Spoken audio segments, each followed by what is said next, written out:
When I'm swinging a golf club, we've got these terms of pressure shifting, balance shifting, weight shifting, movement of body mass. It seems like they're all the same, they're used interchangeably, but they are slightly different. I'm Peter Knight, and today what we're going to do is look at some of these things and how your body mass and pressure movement and body shift and how all that should work in the golf swing. When I set myself up, my thought is that if I swing the club, turn my body back and turn my body through, stay really centered, then I'm going to be able to hit shots effectively. Yeah, I can do that. I'm going to be able to get a lot more power in my shots if I have some movement of the center of my body and have that center of my body movement leading the downswing motion. Now, if I do that excessively, I'm swaying. So what do I need to do? How do I need to create this motion? When I set myself up, my balance is going to be even on both feet. When my balance is even on both feet, if we look just from the front view here, my balance point or the center of my mass in relation to a point on the ground is right between my feet. And it's about in the center of my body here. So it's on my body's center line.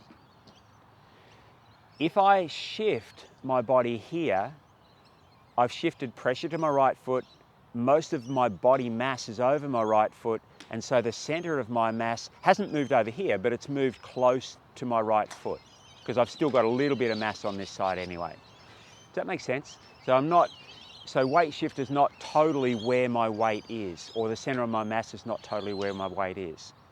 Now in my golf swing, this is important because I need to stay balanced. I don't want to move too far, otherwise I haven't got enough time to move back. So let me explain that.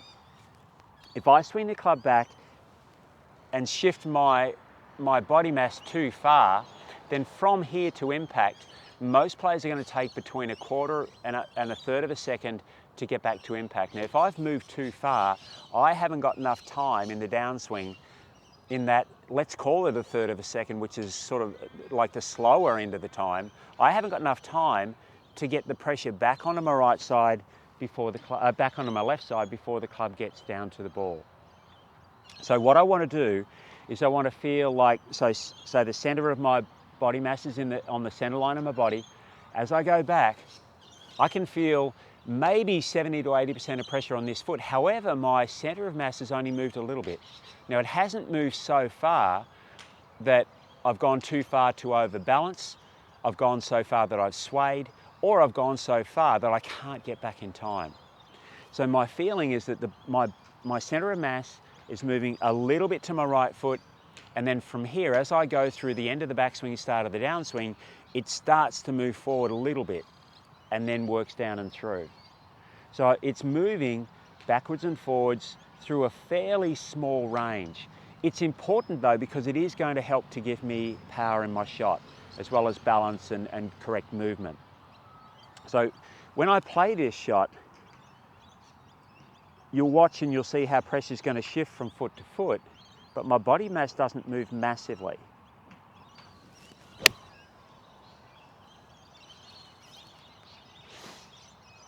Now, one little thing about the timing of the movement is that when I get back to almost to the end of the backswing, I'm going to start to move forward.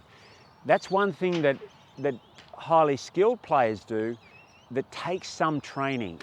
It doesn't take a massive athletic skill or ability to be able to do, but it definitely is a practiced movement. So I can practice that without a golf club.